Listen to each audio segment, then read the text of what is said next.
এইটার কোন আইনি ব্যত্যয় ঘটে নাই, ইহা আইনানুগ হয়েছে, তবে ন্যায়ানুগ কিনা এই ব্যাপারে প্রশ্ন উঠে। আমি ব্যাংকের উপর, শেয়ার বাজারের উপর আস্থা রেখে একটি প্রতিষ্ঠানে বিনিয়োগ করেছি সাধারণ মানুষ হিসেবে। সেই প্রতিষ্ঠান পরিচালনাতে আমার কোনো হস্তক্ষেপ ছিল না, কিন্তু আমার একটি শেয়ার থাকলে ওই পরিমাণ মালিকানা আমার রয়েছে। এখন যারা ম্যানেজমেন্টে ছিল, যারা পর্ষদে ছিল, তাদের গাফিলতি, দুর্বলতা বা অনিয়মের কারণে প্রতিষ্ঠানটি ক্ষতিগ্রস্ত হচ্ছে। তো আমি কেন তার দায়ভার বহন করতে যাব? আমি কিন্তু তার দায়ভার বহন করব এই প্রতিশ্রুতি দিয়েই কিন্তু শেয়ার কিনেছিলাম। অতএব অ্যাকাউন্টিং প্রসিডিউরে আমার এখানে দায় সৃষ্টির সুযোগ নেই। কিন্তু আমি তো সরল বিশ্বাসে এই প্রতিষ্ঠানকে ক্ষতিগ্রস্ত করার মানসিকতা নয়, লাভজনক অবস্থায় যাবে এইরূপ আশা নিয়ে তো আমি প্রতিষ্ঠানে বিনিয়োগ করেছি। আজকে যদি সাধারণ গ্রাহকরা শূন্য হাতে এখান থেকে ফেরত যায়, এটা একটা ব্যাড মেসেজ টোটাল শেয়ার মার্কেটের উপরে পড়বে। তখন অনেক ভালো ব্যাংক, ভালো আর্থিক প্রতিষ্ঠান, এমনকি ভালো অন্য খাতের প্রতিষ্ঠানেও বিনিয়োগ ক্ষতিগ্রস্ত হতে পারে, যেটা শেয়ার মার্কেট আমরা যে চাচ্ছি যে মানি মার্কেটের উপর চাপ কমিয়ে ক্যাপিটাল মার্কেটটাকে আরো বুস্ট আপ করা, যাতে ইনভেস্টমেন্ট আরো বেশি হয় আর কি আমাদের দেশে বেগবান হয়, সেটা কিন্তু বাধাগ্রস্ত হবে। এই বিষয়টা কিন্তু সরকার আমলেও নিয়েছে।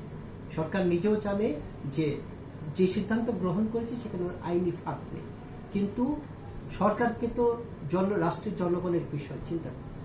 আমার যেমন সামাজিক সুরক্ষা প্রকল্পের অধীনে বিভিন্ন প্রতিবন্ধী মানুষ, মুক্তিযোদ্ধা, এদেরকে বিধবাদের ভাতা দিয়ে থাকে। কেন? এটা তো সরকার জনগণের প্রতি দায়বদ্ধতা দিবে। একই দায়বদ্ধতা অনুভব করে রাষ্ট্র ভাবছে যে না, এদেরকে হয়তো বা কিছু ক্ষতিপূরণ দেওয়া উচিত, যাতে শেয়ার মার্কেটের উপর মানুষের যে নেতিবাচক ইম্প্যাক্ট করার কথা সেটা যাতে রোকিত হয়।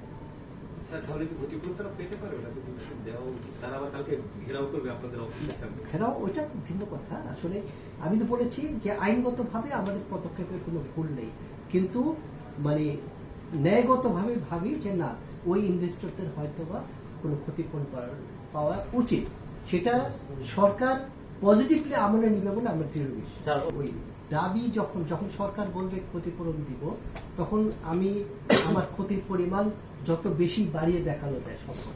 শেয়ার ফেস ভ্যালু 10 টাকা, যদি প্রতিটা গ্রাহকের যারা শেয়ার কিনেছেন তাদের যেদিন ক্রয় করেছে সেটা অ্যানালাইজ করে দেখা যাবে 10 টাকা শেয়ার করে কয় টাকায় কিনেছিল। উনি যখন কিনেছিল তখন দাম ছিল 2.5 টাকা। এখন যদি বলে যে আমি ফেস ভ্যালু 10 টাকা আছে, আমার 10 টাকাই দিতে হবে, সরকার যখন মানে জনগণের ট্যাক্সের টাকা জনগণেরই একটা গ্রুপের মধ্যে ক্ষতিপূরণ হিসেবে দিবে, তখন অবশ্যই সরকার চুলচেরা বিশ্লেষণ করে দেবে প্রকৃত ক্ষতিগ্রস্ত পরিমাণ কত।